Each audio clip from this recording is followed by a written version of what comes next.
Welcome to the M1 Fitness Podcast. I'm your host, Marcus Sadu, and today we've got Dr. Mike Israetel back on the show for the second time to chat about the motivational process. So essentially from start to finish, and specifically in regards to a healthy eating pattern. I think you guys are going to enjoy this one. Mike is a funny dude, so don't mind me chuckling here and there in the background, but let's dig right in. Mike, thanks for coming back on the pod, man. I appreciate it. Thank you for having me.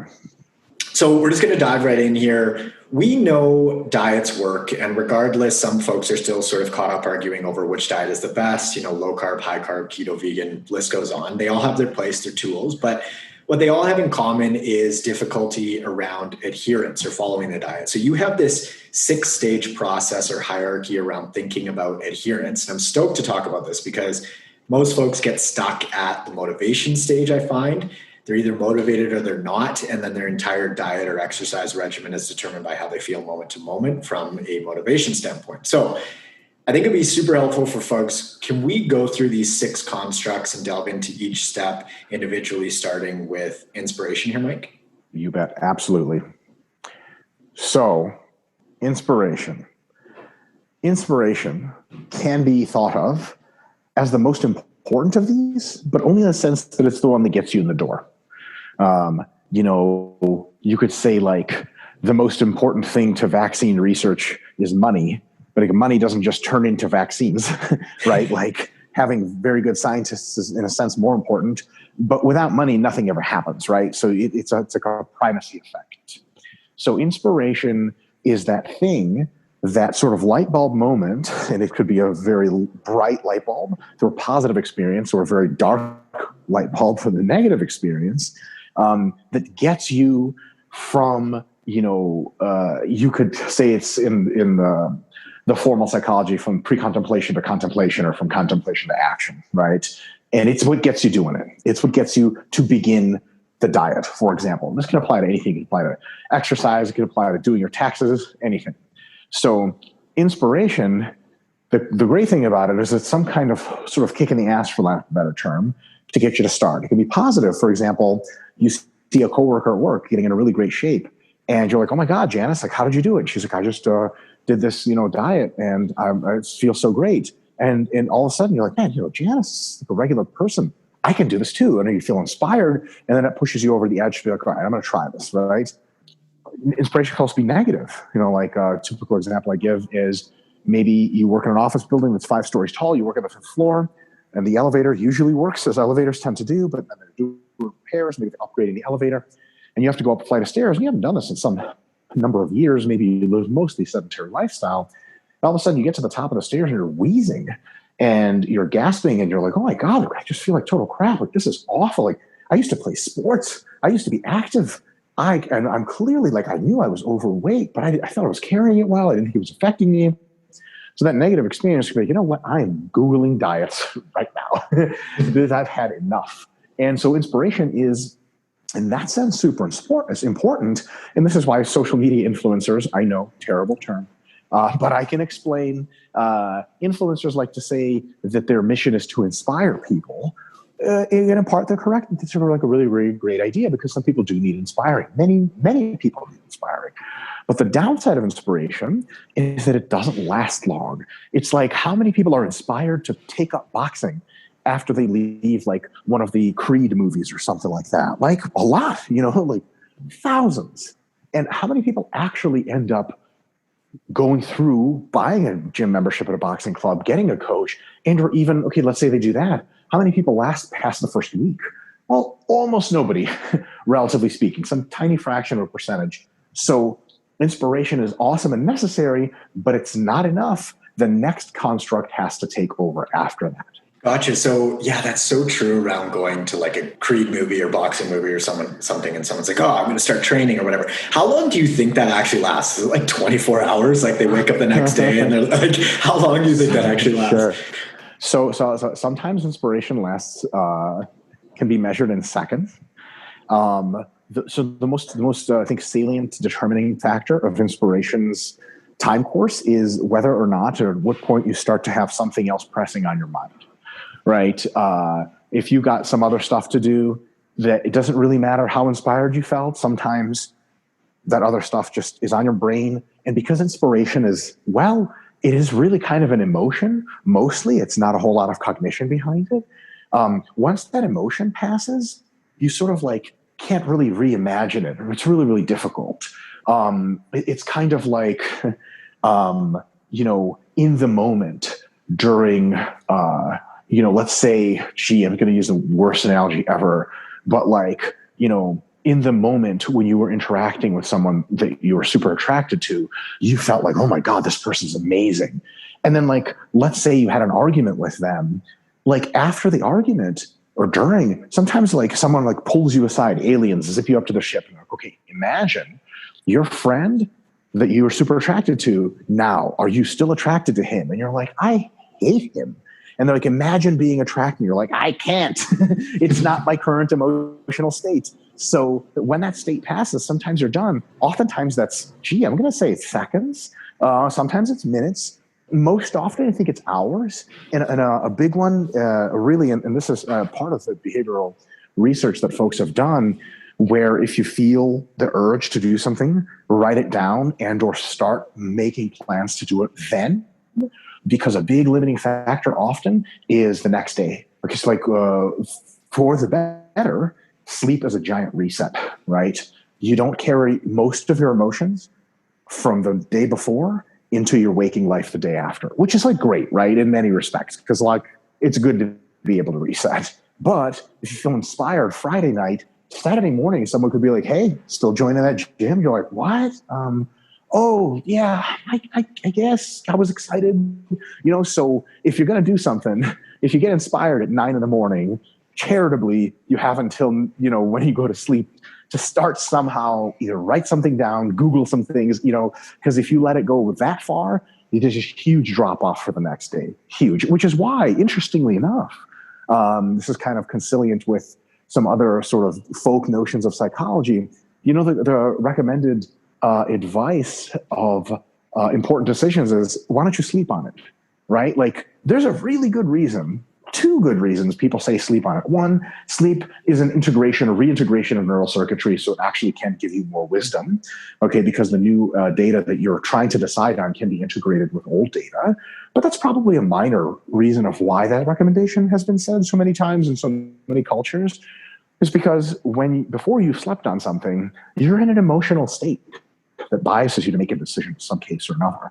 And when it's a big decision, and let's be honest, starting a diet, not a huge decision in the terms of like what is pertinent to human life, like marrying someone, paying $3,000 for a big vacation, switching your major, right? People say sleep on it because they know that whatever transient emotions you're feeling that could lead to a good or bad decision will pretty much be gone by the next day.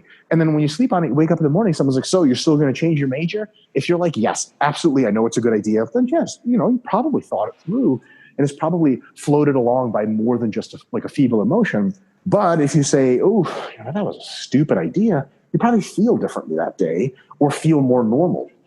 However, that being said, exercise and dieting is so good for you. It's often so much resistance to it internally because it's tough, right?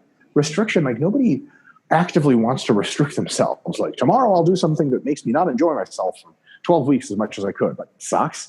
So when the inspiration does hit, I say don't sleep on it. Probably start looking into changing your diet because at the end of the day it's for the better. When you have that spark, I would use it.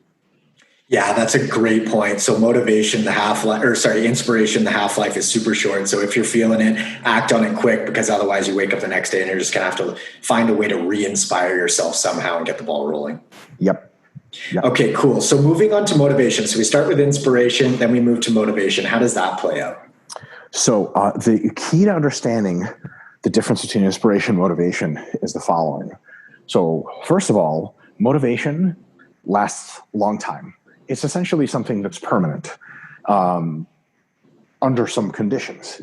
Now, one of the conditions is it ebbs and flows. Sometimes you're very motivated to just kick butt and do what it takes. And motivation is also an emotion, but it is an emotion that allows you to do whatever it takes to get the job done, right? So when you're feeling motivated to, like, you're a teacher, you're feeling motivated to grade papers, grading papers seems like the easiest, most fun work in the world.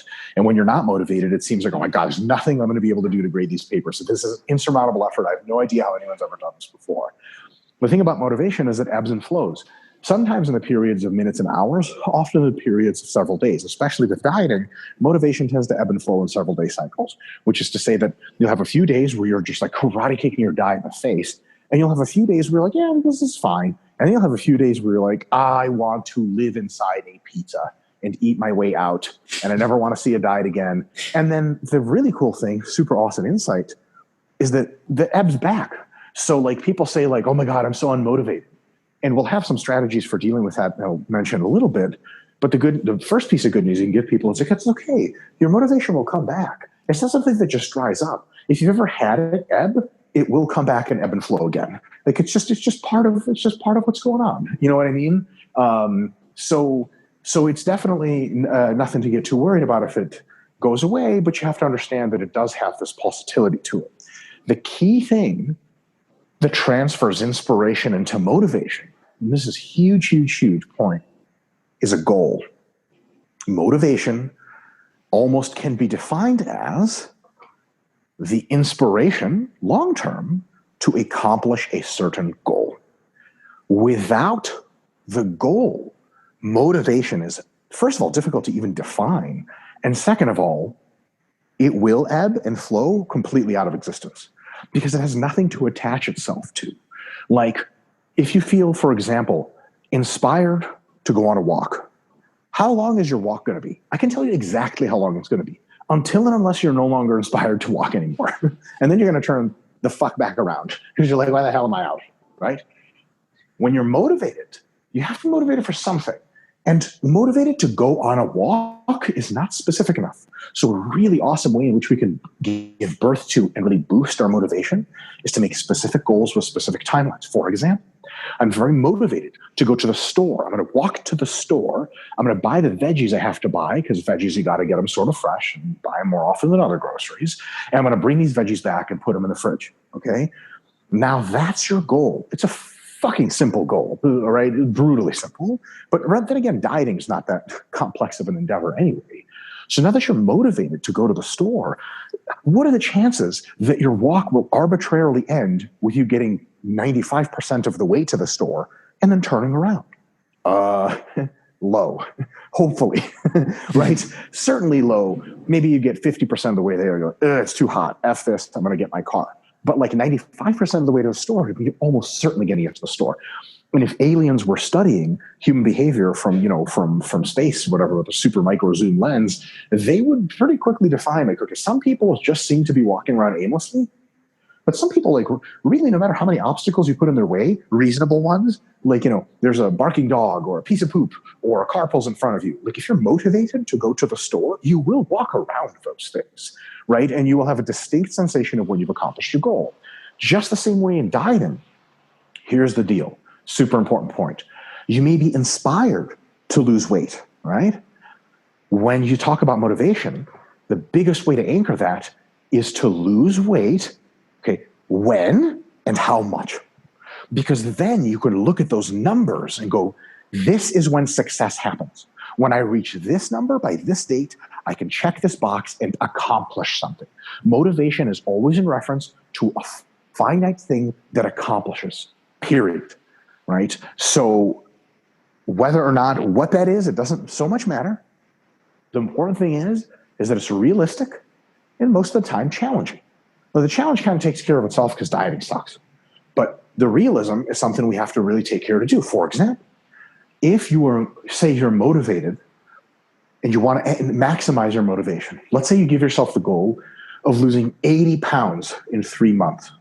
Okay. When you're clearly not remotely on track after a few weeks, how motivated are you going to be? Oh my God, devastated, the opposite, right? But if you give yourself the goal to lose 12 pounds in 3 months, and after the first month you've lost 6, you're like, oh my God. You know that feeling of being on a fat loss plan and getting off the scale, having like just slightly beat your goal for that week?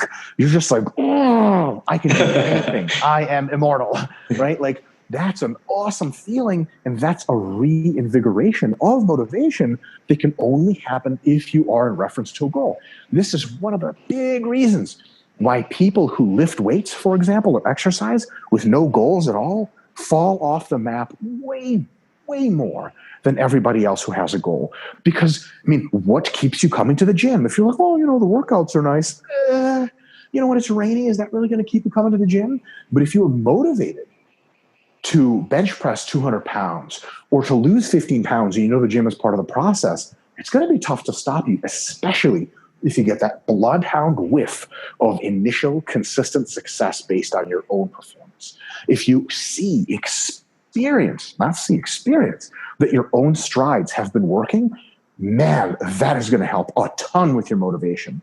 And if what you're doing is working and you can see that it's working, there's a very low chance that you're going to stop in any reasonable circumstance. That was brilliantly explained, man. And sort of the key takeaway that I got from that is like, okay, when you're motivated, be sure to set very specific goals with time deadlines. And then once you set those bigger goals, do you actually recommend sort of backing out of those goals and setting smaller periodic goals? Say someone wants to lose 10 pounds over the course of the month. So should they really focus on that 2.5 pounds per week? Like, do you recommend them breaking it down? Absolutely. You have to break it down into smaller chunks that operate on the time course of motivation.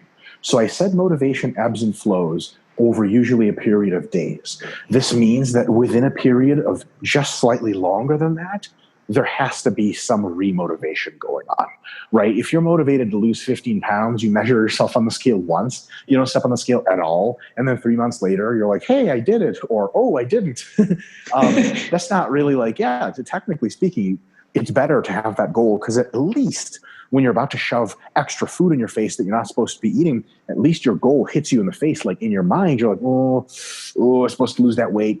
Better not, right? But if you have constant reinforcement, it's even better. So you want, there's such a thing as too much reinforcement, where people get too caught up in like the daily fluctuations of their body weight, right? But a weekly average, maybe every 2 weeks, a real good idea. Because, if your motivation falls a little lower and you're like, oh, I don't know, that you weigh in and you're on track, you're like, oh my God, this is incredible. I'm doing it. And all of a sudden motivation comes back. So it's absolutely a good idea, to your point, to have a regular schedule of breaking down into smaller goals. That's awesome, man. So then once that motivation piece is in place, someone's setting their goals, they're breaking those goals down, they've got a target. How does motivation differ from number 3, intention? Yeah. So motivation gives you the goal, but it doesn't give you the process. Like, I can have a goal of being in the Olympics in 2021. Yay. Hell, I'm even motivated. You could say it's quite objective a goal. You're either in the Olympics or you're not, right? And looking up various sports stats to see what I'd have to run or lift or play in tennis or whatever, it's all, clearly there's just very easy to figure out how good you have to be. But the problem is like, what is my actual plan? Okay, and the actual plan is what gets you to do the things that will accomplish your goal. So, for example, in dieting, you could be motivated, to lose weight. But what the hell does that mean day to day, right? Like, you're not like grimace in the mirror and then lose weight, right? That's not going to happen, right? You're not going to like take chunks of yourself off. It's not like a problem that's inherently like, duh. Like if someone says, hey, move this sand pile over here. Like, okay, obviously you're going to pick up sand and move it. It's not that hard. But weight loss is a little bit like, okay, I have to do something. So that's where intention comes in. Intention is, here's my goal from motivation.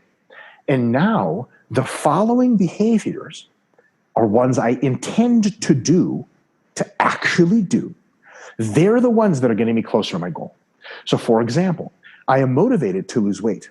I intend to eat 5 pre-planned meals per day.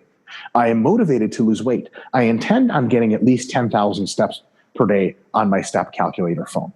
Things like that. So Your intentions set the bare minimum mark of things you have to check off the list in order to get where you're going. So I intend to walk to the store. I'm going to leave right now. I'm going to take a right on Girard and a left on Franklin, and the store will be right there. Like, it sounds crazy, right? But like, it's kind of just a roadmap to where you're going so that you don't like just have this fantasy. Because in large sense, a lot of times motivations end up being tough by themselves because lots of people are motivated, but their plan ends up being not there. And what is that, the old trope? If you fail to plan, you plan to fail. That has a lot of weight behind it because it's just mostly true. But here's the thing. If you have a plan of some kind, you know exactly what you need to do to stay on track for your goal. And then it's not really a mystery. And all of a sudden, a lot of pieces are starting to fit. Absolutely, man. So one of the distinctions that I heard between sort of just being interested in a goal or achieving something and being committed to that goal and achieving that thing is like when you're interested, you'll basically just only do it when it's convenient. But if you're committed, you essentially refuse to accept anything but the result you're after. So is that how somebody could think about the difference there? Absolutely. That doing it when you don't want it means following the plan no matter what. And the plan is set by your intention. Like intention is like a watermark. Here is the watermark. I have to reach the watermark. That is what I can consider a success. So when someone asks me, am I on track to meet my goals? If I'm meeting my intentions, then the answer is yes, right? Because someone could say like, are you motivated to lose weight? You're like, yes. How did you eat today? They're like, well, what do you mean? Like I had food, like, okay. You can convince me a little bit better if you actually demonstrated that you're doing something. You know, like imagine a, well, you know, it's the COVID times. So I'll use a COVID analogy. Imagine someone has a company that's designing COVID vaccine and they're asking for external funding from investors and they have a huge investor meeting. You know, is it good enough to tell the investors, hey, listen, you know, here's our goal, vaccine by January 2021. Like that's our long-term goal. And we have all these mini goals in between. Like here's when we want to have phase 1 trials. Here's when we want to have phase 2, phase 3, approval, et cetera. At least one investor, and by that I mean 90% of investors, if this never gets brought up, is going to raise their hands and be like, okay, what's your actual weekly plan to get this done? Like, do we have any equipment on hand to like actually design vaccines? Can you imagine being like, well, no. Like, do you have plans to requisition that equipment? No, also no. Like, that's insane. Like, I can draw up a roadmap to launching, you know, to taking Jupiter, putting in a gravity well and having it collide with Saturn. Easy. I can even give you a time plan for that. Like, oh, by December of next year.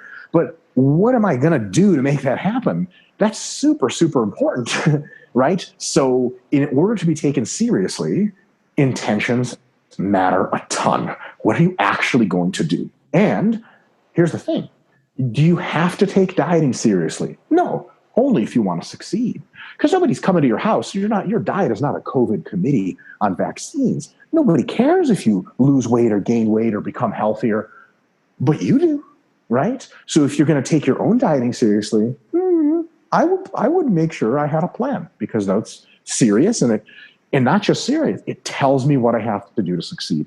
Wishes are not good enough. At the end of the day, if we're going to try to like dirty the concept of motivation, we'd say it's just a wish. You know, someone could tell you how easy it is to say, I'm going to, you know, win the Mr. Olympia contest. It's like, oh, sure. You could even be motivated to do it. But what are you intending to do about it? Are you going to do the training? Are you going to take the supplements? Are you going to eat the food? You're like, well, hell no. I'm not going to do any of that stuff because that's something, again, you may see it on paper and you're like, wait, this isn't surmountable. There's no way I can do this, right? But if you set your intentions realistically, which means your goal is realistic, then all of a sudden, not only do you have like a grounding of like, oh, wow, like I can do this, you also have the plan to do it with.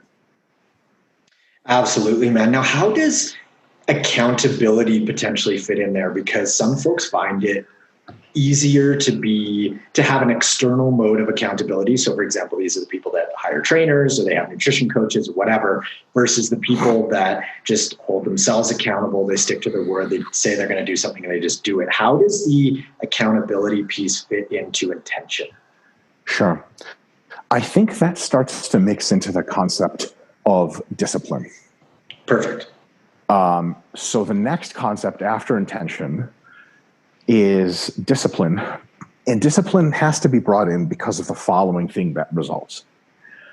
If we consider your intention is the sort of minimum watermark of adherence, like I must eat X meals per day and no more, or whatever. I must do this much activity. I must train 4 times a week.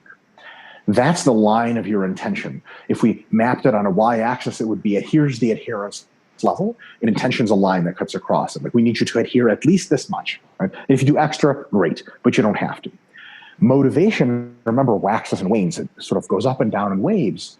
There will be a time in most folks' pursuit of dieting or exercise or whatever, there will be a time when their intention line is, let's say, at a 10, and their motivation dips to an 8, below intention, which by definition means you are not sufficiently motivated at that point in time to meet your intentions, to honor your goals. Like it says, eat this much food, and you're like, and you literally tell yourself, I don't feel like it. Because motivation is at the end of the day an emotion, right? So you say, like I definitely, something is missing. How do we close that gap? Because like what I'm talking about right now, and tons of people who maybe have listened this far in the podcast, you're like, yeah, no shit. You finally get to the only part of this that matters. Like it's okay. I can get a plan off the internet for fat loss like now, but like, how do I get it done? It's tough. It is tough. That's where discipline comes in. And discipline is easily defined as the use of willpower to close the gap between motivation and intention. So some folks don't have a gap at all. Folks like you and I who are in the fitness lifestyle, like fully invested 100%, almost never do we have a point where our motivation doesn't meet our intentions because we're like psychotic and actually, well, passionate, which is another construct we'll talk about in a little bit. But that means our motivation, even at its lowest lows, is higher than our intentions. Like, I don't remember the last time I didn't go to the gym because I didn't feel like it. Like, I always feel at least enough up to go to the gym and get my work done, right? It might not be extra credit work, but it's going to get it done. However, for most people, it is very, very common for them to have only enough motivation at the very peak of their motivation ebb and flow to meet their intentions. And oftentimes they're in these valleys where there's just not enough motivation to get you to do what you need. Discipline is taking willpower and filling in the blanks, right? It's the act of, you don't want to go to the gym, but you have this intention because you're a red-blooded human being. You God damn it, I'm going to the gym. I don't care if I like it. I don't care if I'm motivated. I intended to go to the gym. And because of the concept of honor, I am going to the gym because I'm going to be honoring myself today by meeting my own promises. Now, is that an incredible thing? Of course. Is it necessary for almost all people to exert their discipline by applying willpower to meet the gap, to fill in the gap between motivation and intention, to make sure they meet their intentions? Yes. However, there's a huge downside. It's not really so much of a downside as it's just a limiting factor. Willpower, the fuel of discipline, can be seen as a limited resource. It is a renewable resource, but it can be drawn out faster than it renews, right? So if you really, really use a ton of willpower over the past several days because, your life is chaotic and the grocery store changed its hours or kids are too busy, you have to drive them here, drive them there, and you couldn't get your diet food together, you might have used so much willpower that you sort of start running low on it. And this is a concept in psychology which is pretty well vetted in the literature. Willpower does have like this thing where it doesn't, after a while, it kind of sort of, the battery gets low. Now it's a rechargeable battery, which means that if you take a break, or if you have some very high motivation times, or if your intentions are easily met some other way, maybe through some convenience, like your meals are pre-ordered for you, or you have someone helping cooking your meals, so on and so forth, your willpower can and does recharge. And there's also decent evidence that after using your willpower many, many times, you actually get better at using it. You sort of in a sense, have more of it. Now, it's still finite, but it's great to have a lot of a finite thing because it'll last you longer through potentially more difficult circumstances. So discipline is super, super important to have. And the more you can have it, the better. The more willpower you have to use, the better. But you have to understand it's temporary. It is only for filling the gaps between intention and motivation in a realistic way. Now, if you set such crazy, crazy goals that there's always a giant gaping hole between your intentions and your motivation, like let's say your intention as calculated to become the strongest human in the world is to do like 10 hours of working out per day. Okay, like how much motivation could you possibly have to never during that training cycle of 5 weeks be like, I can't do this. Okay, after like 2 days, you're going to have that. And there's no, and then you might have a day or two's left of willpower. And when that shit runs out, you're done. Like, and that's literally called burnout. Okay, that's what burnout is when you run out of willpower plus motivation and you still haven't reached your intentions, right? So that's a nasty thing. So comes back to super, super, super important point of our goals have to be realistic. And one of the things we do at RP pretty well, so for example, we have this app, right, that helps you build a diet. It builds a diet for you based on what you tell in your schedule, so on and so forth. When you choose a rate of weight loss, it actually recommends to you a very moderate rate of weight loss and plenty of time to accomplish it, because it knows that if you choose a really high number of weight to lose per week and thus per month, your chances of your intentions being crazy high compared to your motivation is just really, really high. And we don't want to set up people for failure. But do we want to tell people our app's going to get you to lose 3 pounds a week forever? Sure, we would love that if it was true, but it's not. So even if we have some values you can pick safely, you can pick up to 1% weight loss per week. You're allowed to pick it in the app. But if you do, the app flashes a little thing at you and says, hey, now, this is really hard based on tons of user experience and basic science.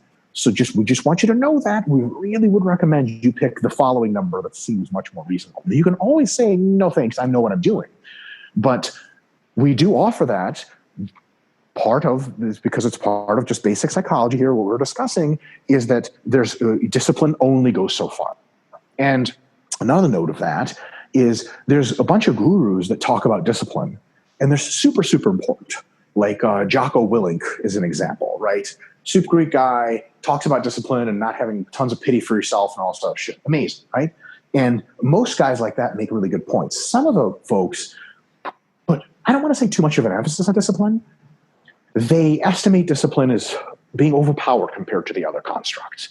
They say it's all, I'm sure you've heard quotes like this, Marcus, like it all comes down to discipline. Like discipline's the thing that matters. Like, right. Yeah, in hard times, yes. Okay. But like discipline alone cannot get you to your goal, because the shit lasts for like a day or two if you burn pure willpower, right? Like, the CIA and other intelligence organizations was sort of like, it's kind of public knowledge to whatever extent that everyone breaks. You know what I mean? Like if you deprive someone of sleep for long enough and confuse the shit out of them and beat the crap out of them, sooner or later everyone breaks and they just tell you state secrets and stuff like that, right? Which is another way of saying that willpower is short-term, right? It can be drained. And in that case, that's the willpower and the discipline to not share state secrets, right? So it's definitely, we have to understand that discipline is important, and no discussion of motivation can be without discipline. And a lot of, there's the super hardcore sort of like maybe right-wing discipline side, like you're a pussy, do what it takes, stop whining to mommy, discipline. Then there's the other side, which is like ultra progressive kindergarten teacher approach to goal success, which is like, make sure you surround yourself with positive people and make sure everyone's loving and make sure to set super easy goals. Like, yeah, that stuff also helps. But at some point, the shit will get hard. And nobody in the world is going to be able to do shit for you unless you do it yourself.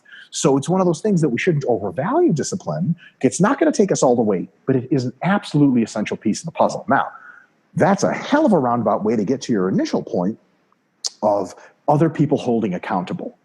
Other people holding you accountable can be another tool that allows you to fill the gap between motivation and intention, because in some sense, it can let you use less willpower to accomplish a task, because instead of willpower, it's using, I don't want to say shaming, but social expectation dynamics to fill in the gap. Because all of a sudden, it's not just willpower boosting you up to your intentions, it's social expectation dynamics pulling you up. Because somebody could say, like, hey, you know, like if a coach checks in with you every other day and says, how's your diet? And when you're about to eat the cheeseburger or the 5th cheeseburger you're not allowed to on your diet, right? When you're about to do that, you think to yourself, what the hell am I going to tell my coach? Social expectation, humans are social animals, hits you and you go, damn it, there's no way I'm going to be able to scuzz around and lie to my coach. I can't do this. I got to stick to the plan. And it almost this social expectation, either in a positive way to impress your coach or in a negative way. So a positive way pulls you up to intention. In a negative way, pushes you away from the bottom end of that, pushes you away from motivation, saying, you know, I want no part of failure, right? The thing is, because it's kind of a separate mechanism, it requires less willpower to execute. Now, you might have needed 10 units of willpower if you're on your own. Maybe with a coach and a social expectation, you might need 5. Right, which is awesome, because that's just like in any one stretch of time, you're exposed to whatever number of units of willpower at any one time. Statistically, sometimes it's going to be tough. If you have a coach on your side, the chances of failure are just going to be lower because they're going to be covering your back most of the time. Now, that being said, is the last thing I'll say before I interrupt my ridiculously long rant. It still won't save you 100%. No matter what, because people always talk about a support structure, support network. I'm dieting with my coworkers and I have my coach and blah, blah, blah, and the meals get delivered. All that stuff will close the gap between motivation and intention a lot, but not completely, not all the time. And you still have to be disciplined and still have to use your own fucking willpower at some point, if for nothing else, to put the fork to your face or to put the fork down, okay? Why do I say this? Why do I make a point to say this? Because I have coached, God knows how many people. Our digital products at RP have coached probably coming up on 1 million people or something like that. Dr. Spencer Nadolski, who also works for RP, is an obesity specialist. Him and I have had numerous conversations on this topic. Folks, in some situations, can be given all of the support in the world, unbelievably intricate plans, and they don't do the basic, super easy work on their part. They just don't. You know the way you can lead a horse to water, but you can't make it drink? Holy crap. You sure as hell can't stop it from eating. I'll tell you that. So it's one of those things where, yes, it's almost, it's not a contradiction, but you want to pad your construct as much as possible. So you have to use as little willpower as possible. But at the same time, you want to make sure that you're ready to use it, right? Easy analogy is, yes, go out and get self-defense training. Yes, learn how to use a legally registered firearm. But at the same time, don't go to stupid, bad neighborhoods and get into arguments with people at 7-Elevens, because that's how you get shot. So you can do both, right? Because the reason you're taking self-defense, the reason you're getting a legally registered firearm is not so that you can win in a confrontation, period. It's that you also want to do everything you can to minimize confrontations, but you want to be prepared for when they happen. Just the same way, yes, hire a coach. Yes, do whatever kind of support system that works for you. Maybe dieting with friends, letting your family know about your expectations. But at the end of the day, you got to have your firearm in your back pocket and your martial arts training. You got to have willpower. Discipline, power by willpower, because the shit will hit the fan sooner or later. And if you have enough of that stuff, you can make it to the next hump where motivation is high enough and you don't have to worry about a thing and everything's super easy. This is really cool, man. I'm glad we're talking about this, because the sort of through line that I'm seeing is like, set yourself up for success. And something that I talk about all the time is setting your food environment up in a way that is conducive to your goals versus it goes against your goals. And that way you don't have to use willpower when it's really not necessary. So you just don't want to deplete that resource when you don't have to by having all sorts of like cookies, cakes, cereal and shit on the counter. You're constantly looking at it all the time versus just it not being an option. So that setting yourself up for success piece seems to be crucially important. Super important. And one more thing I'll say on that. There are folks that for some reason or another, well, I know the reason, that reason is ego. They will shy away from support systems because they say things like, if it's not a challenge to me, I won't do it. What are you talking about? So you don't ever do things that are easy. You don't ever sit on the couch. You don't ever eat tasty food. You don't ever watch movies that you like, and you never hang out with your friends. Can you imagine hanging out with a group of friends? Everyone's laughing. You're like, fuck this. This isn't a challenge. Like, what? Right? If you can make things that people have trouble accomplishing, no-brainers and easy and effortless, you can always sharpen your sword on some other shit. And if society fixes every problem for you, and you think you're going to become super soft because you get easy success everywhere from too many support systems, just bang your fucking head against the wall, get tough the old-fashioned way, punch yourself in the face. I don't know. The dieting and the exercise, leave it to the strategies that lead to the most success with, yes, I'll say it, the least amount of effort and discipline and willpower. Because when you set your bars of success high enough, that's the real question, inevitably it will require tons of those things anyway. So try to make it as easy as possible. And can you imagine somebody training to fight an MMA match, and the instructor's like, all right, time to learn heel hooks. These are really, really great for your MMA match. You could be like, nah, that shit makes it too easy, man. Fuck that. I want the old-fashioned way. Like, I want to get hit a lot. Like, what? You can always just abandon your fight plan and just get hit in the face. But if you actually know techniques, that's a good thing. Winning is hard enough by itself. I can't tell you how many people I've had, like, consider a meal delivery system. Like, like I'll just, shameless plug, Trifecta is the one that I get and the one we work with. And, it's like a little bit pricey, but the meals show up and they're exactly what you thought they were. And that can be the difference. Or, buy in bulk or meal prep or cook or whatever. You tell people that and they're like, yeah, okay, I want to make every meal fresh every day though, because I feel like, I literally have people tell me like, that challenges me to do better. I'm like, what are you talking about? You're doing nothing currently. You're wildly out of shape. How about you get in shape the easiest way possible? And then, hey, shit, if that's too easy for you and just knock it out of the park, we can make it harder next time and put you on a bodybuilding stage. Make it as easy as possible out of the gate, because it's just a matter of time. It will get harder. There's no doubt about that. If it doesn't, holy shit, you just lost 20 pounds effortlessly. Mission accomplished. Totally. Yeah. Yeah, man. So how does the discipline piece transition eventually into habit? Because you hear numbers thrown around like it takes, 21 days to build a habit, 66 days. Like, how do you make sense of all of that? So the true number is it takes 666 days to build a habit. I don't think I have to tell you why. It's because his darkness, our Lord, Satan, is behind everything. I don't have to tell you this. Those numbers aren't too far off from what we see in the diet world. We actually now have pretty solid data to back this up from our data analysis on the RP Diet app, which has hundreds of thousands of people. We know when they fall off the wagon. But here's the deal. Discipline is tough.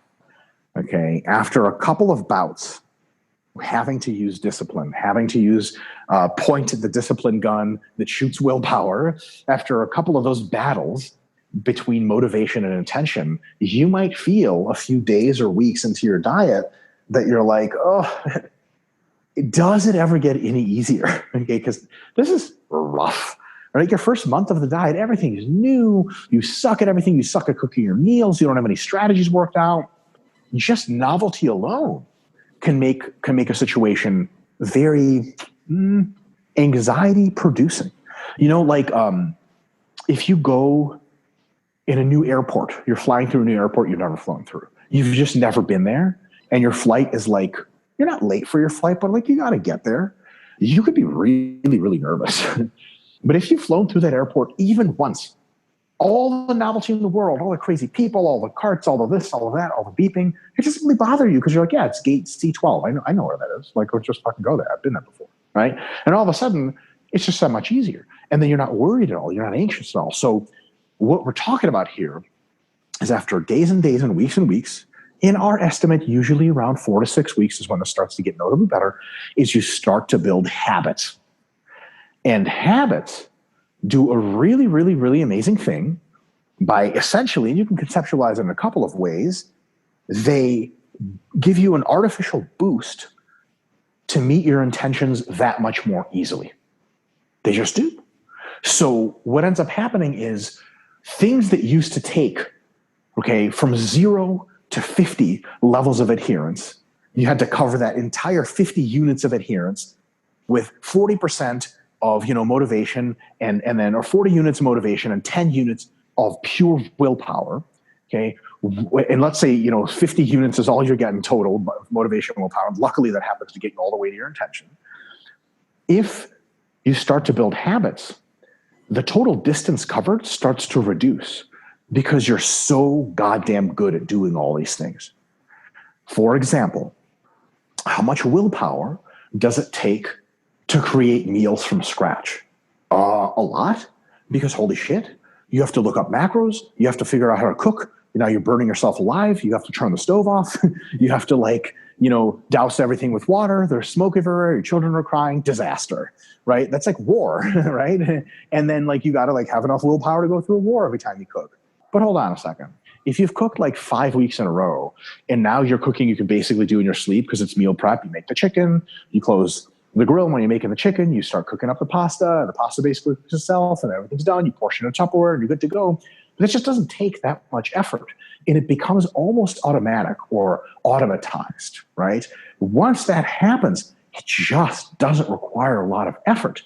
It doesn't require a lot of motivation to meet that minimum intention anymore, nor does it require a lot of willpower to fill in the gaps, and maybe even hardly any. So over time, as your habits build up, the gaps between your motivation at its lowest point and the intention at every point start to close. So that, some of them close completely, so that maybe instead of having tough days every 3 days when you started your diet, you have truly tough days every 10 or every 14 days towards the end of your diet. But the degree of toughness also reduces. What before would have taken monumental willpower to stick to, now it's just oh God, it's a nuisance. But you can do it because you're in the habit of doing it. A lot of us are in the habits of doing fitness-related things so much that to us, it almost requires perceptively zero motivation to do. And this is super powerful because it's just something you do by default. When I go out to eat, and I'm, most of my meals when I'm going out to eat, even if I'm not dieting for a ton of fat loss or for some kind of competition, they're I'm conscious. You could say, I used to be conscious of my health and conscious of my performance. I want to make good choices. Used to be is the operative word. I am so habituated to eating out that what I notice first on the menu are things with good macros. That's just what the fuck I eat, without any thought. I'm going to pick a lean protein and I'm going to pick some kind of carb that without a ton of fat in it and some veggies. That's just what I draw to on the menu. So it used to be, back in the day, if I went out to eat and I wanted all these delicious, delicious things and super bad foods for me that I shouldn't be having, nowadays I'm so habituated to eating quote unquote clean, right? Which is its own whatever weasel word voodoo term. But I'm so habituated to making decent choices. This is kind of what I do anyway, right? Imagine you're this is kind of a stupid analogy, but imagine someone comes to your house and they're like, all right, we don't want to yell at anyone on the street. You're like, oh, okay. They're like, okay, that's good. So it's going to be tough. You're going to have to use willpower to make sure you don't yell at anyone on the street. You're like, okay, I don't habitually yell at people on the street. As a matter of fact, you could say I have a very developed habit of just not doing that. So in order to get me to do that, you would have to be out of my way. So imagine if you could say the same thing with working out. Imagine if you could say the same thing with dieting. And the reality that doesn't have to be imagined, it's real. So when people are in the throes of their suffering 3 weeks into a diet and they think, how the hell am I going to keep this up? They just have to hang on for that much longer because slowly but surely over the next several weeks, they're going to be like, man, things are kind of just not as hard as they used to be. And people are like, oh, how do you get motivated to go to the gym? And they're going to scratch their head and be motivated. That's just something I do every Monday, Tuesday, Thursday, and Friday morning. My alarm wakes me up at 6 and I just go to the gym. And they're like, oh, must take a lot of, I'm sure you've heard this kind of stuff before, aimed at you, must take a lot of willpower. And you're like, does it? And you're like, first time ever someone tells you that, you're like, yeah, I'm a fucking hero. I'm Captain America. I do what it takes in the face of evil, damn it. And then you give it some more thought. Once you have habits, you're just like, I can't really feel like a hero. That's just something I would do anyway. How much do you pat yourself on the back for brushing your teeth? Hopefully not a lot, right? Why? Because brushing your teeth is something like, you're getting cozy for the night. You go in the bathroom, you brush your teeth, and that's it. It's not particularly challenging. Now, the thing is, when you were a kid, it was challenging. It was a fight. You had to use a lot of discipline and willpower, have your support system of your mom and dad yell at you, right? To make sure you brush your teeth and check the backs of your teeth with a mirror or whatever the hell people do. And that's just not the thing anymore, because over time, practice might not make perfect, but it makes much better, makes things easier. And remember, the line of attention doesn't necessarily go any higher unless you change your goal, right? Like, you still have to do the things you have to do. Like, you eat four balanced healthy meals at the beginning of your diet. At the end of the day, you eat four balanced healthy meals. Now, you might reduce the calories a bit, or you might not. Very, very similar kind of process day to day. You practice that, and eventually it becomes really, really second nature, and it just does not require nearly as much willpower, nearly as much motivation. And all of a sudden, you have this extra support system, and it beats every single other one. Because as long as you stay adherent, it refuels itself. And habits have the opposite effect of willpower. It's not a battery. It's like a growing tree. The more it grows, the bigger the tree is, and the more it grows on top of that. So if you keep doing it, habits are just rock solid, and you can rely on them for all intents and purposes, infinity. Like, once you have an exercise habit or an eating habit, you probably just continue to eat well and exercise well for as long as you live, until a disruptive event happens, right? And then you might need to sort of gear back into the habit. But if you've had an old habit before, gearing back into it has a rough patch for sure, right? But then it builds up even faster, quicker, to back to its maximum before, and then you're back on it. And it really nasty, this isn't really an analogy of, I guess we'll call it a homology, right? Habits can be bad. And we all know how bad habits are tough to break. But the thing is, good habits are the same. They're the same habit dynamic, and they're tough to break, which is a fucking excellent thing. So, if you have a drug habit, you need a seriously disruptive event to get you away from drugs, like rehab, or like moving to a different town or different country or something like that, entirely changing a group of friends. Right? What about diet and exercise? Same, right? So if someone's like dieting and exercising really well and they're in the habit of it, someone's like, hey, do you want to go to a weekend and just drink booze and stuff? Like, yeah, I just got to get my morning run in, and I'm just going to eat mostly healthy meals, and I'll cheat with you guys once that night. And they're going to be like, well, why are you doing that? And you're like, I don't know. It's just what I do, right? Like, you don't have to, you don't have to be like, oh, hey there, drug addicts, how are you going to get your fix? They'll find their fix one way or another. And if you're habituated to exercise and dieting in a very positive way, you're going to do what it takes. Not because you're like, oh, I'm relentless, I'm never going to stop. You just like kind of float into it. It's just something you do. Now, something that I see with folks is they might build some habits up, and then over the course of time, those habits just slowly start to slip, or other habits slowly start to creep in. So they might, weight loss never happens overnight, but maybe, small things start to creep into the diet, and then weight starts to slowly climb, and, those habits start to slowly fall by the wayside. How do you recommend that folks stay on top of their habits, or just sort of keep track of when things might be starting to slip a little bit? Totally. So there needs to be some kind of willpower in place to keep you on track anyway. One of the ways, this is a little bit of a potential downside of habits. Habits make things so easy, but sometimes you can get really untrained in using discipline. And then you sort of assume that the habit has taken everything, and then you start to slip, because when the motivation still falls below intention, you slip up. And then you slip up and you don't really care, and you slip up and you don't really care. Your results start to slip a little bit.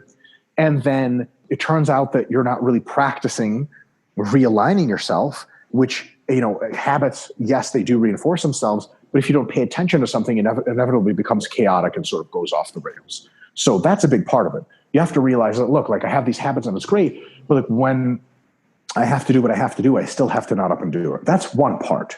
Another part, there's going to be two more parts. Another part is habits are good, very powerful, if there is a motivation and an underlying goal, right? A lot of the folks that end up getting out of habits, there's no longer something they're streaming or striving for, right? Big example is people meet their fat loss goal, right? They did it. They lost 20 pounds by Christmas. And now they sort of don't have a goal. and they don't have, their habits were designed for a universe in which there was a distinct goal. And now that there isn't one, when they don't execute whatever they're supposed to, they don't even use discipline to bring themselves back. Because what are you bringing yourself back to? You say, well, back to intention. Intention to do what? I don't know. Eat? Well, it's too nebulous and it can't be defined. So a lot of times people slip away. They need better goals. And a really big goal, and something we try to push at RP a lot, is the idea of maintenance as a goal.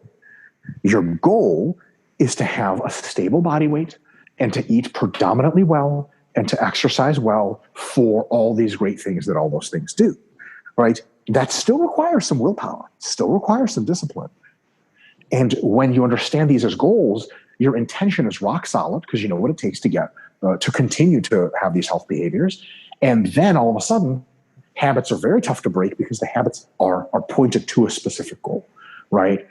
That's a very, very important thing to consider here.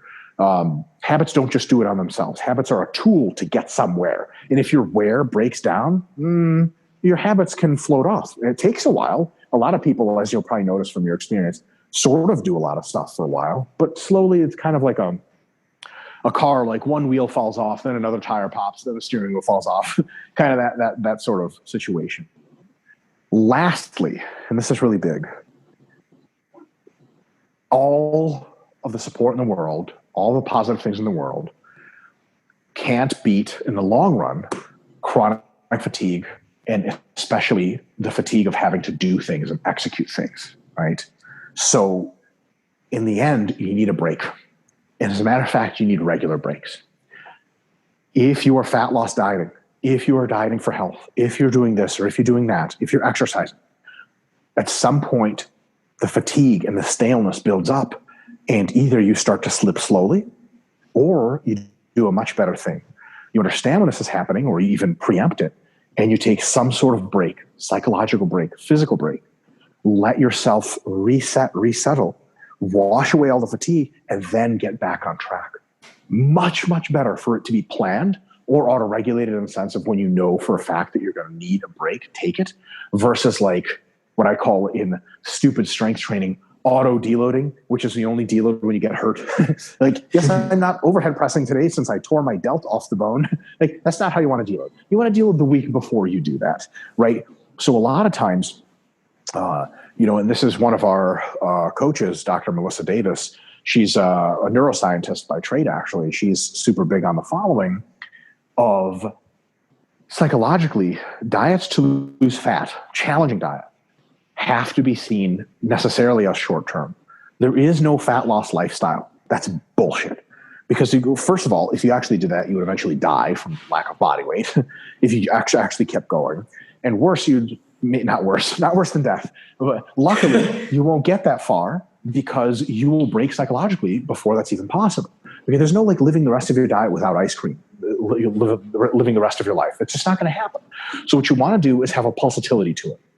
And the best analogy here, again, it's not much of an analogy, it's a homology, it's the same process in a different perspective, is like the work week and vacations, right? Like you could love your job, but if you never take any weekends or days off, you're going to fucking burn out. And you may love your job, but you need a vacation every now and again. If anything else, just to resettle and heal all your fatigue so you can do a good job again, even if you still love it. So just the same way, once, let's say you're dieting for the holidays, right? And you're losing 20 pounds over 4 months. Once you get there, enjoy the fucking holidays. Now, that doesn't mean you fall off completely. You still want to eat mostly healthy foods. You still want to keep up with most of your exercise, but less than you're capable of. So that every day you feel like, man, this is so easy. I'm just kicking ass. And then you gain 2 or 3 pounds over the holidays, maybe even 5. Fuck it, who cares? You feel so refreshed and so relaxed that come January, you're like, oh, I can't wait for this next fat loss diet. And you lose another 15 pounds and get the leanest you've ever been. And then maintenance is super easy because you know you're doing it. You have the goal of doing it. Maybe you even set another goal for yourself. Now I want to gain weight. I want to gain muscle. I want to compete in this competition. Keeping your goals fresh, keeping things fun, keeping things new is also super important in the long run, but breaks are monumentally important. I've talked to tons and tons of people who've started whatever, insert fad diet of choice. And I'm like, so you're doing keto? They're like, yeah. How long are you going to do keto for? They're like, well, forever, right? No, you're fucking not.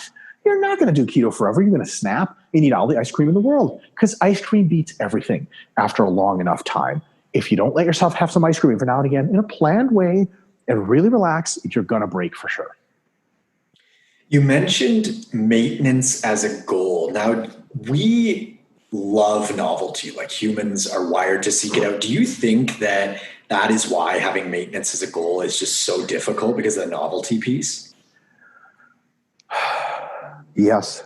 And in addition to that, it doesn't seem like an achievement. Right. It seems like, okay, my goal is to stay in place. Like, yeah. And that can be really tough, which is why I think most people need the psychological huge benefit and establishment of stability of at least for several months trying maintenance as a goal, so they can maybe come to peace with themselves over food and their bodies and things like that, or more of a peace. But I think in the end, the best kind of goals are maybe goals that are not just maintenance, but different activity and athletic goals.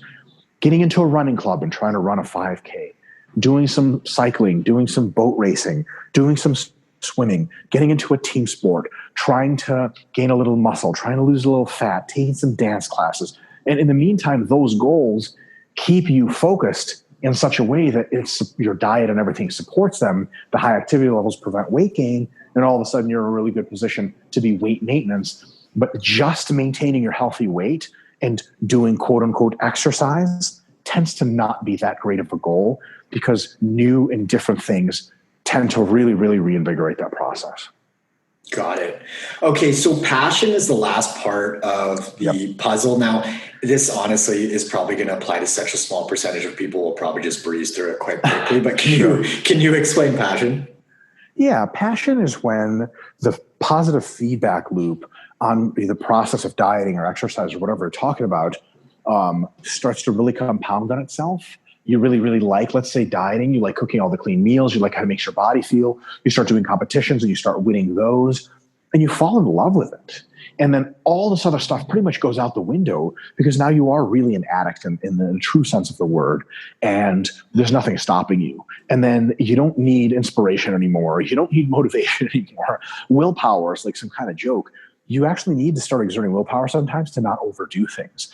Like if I had the leg workout I wanted, I would overreach in a single session. I would destroy my body irreparably. So I got to be like, okay, I really want to train legs with like a nuclear bomb, but I'm just going to use a small 500-pound bomb on my legs instead, because I know I need to train legs again later that week. So passion is a thing that it's difficult to plan for. Sometimes it happens, sometimes it doesn't. It's also not required. There's hundreds and hundreds of people, that I know that are not passionate about working out or eating particularly healthy, but it gets them really passionate about it. But because they're in the habit of doing it and they're adequately motivated with proper goals, they're doing it for years and years, and they'll do it for the rest of their lives.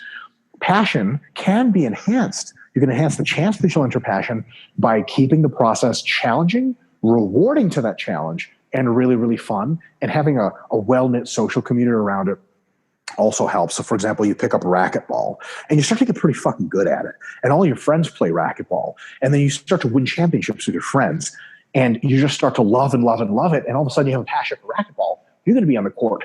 People have to physically pull you off that shit, right? So that's an awesome, awesome thing, and you can stack the deck in your favor, but sometimes it happens and sometimes it doesn't. It's not for everyone to have passion. Now, we'll tell you this. Some people will say like, oh man, like I want to have a passion for fitness, but I don't. That is not a realistic goal. Okay, the goal is to have a habit and to try to make things as good as possible.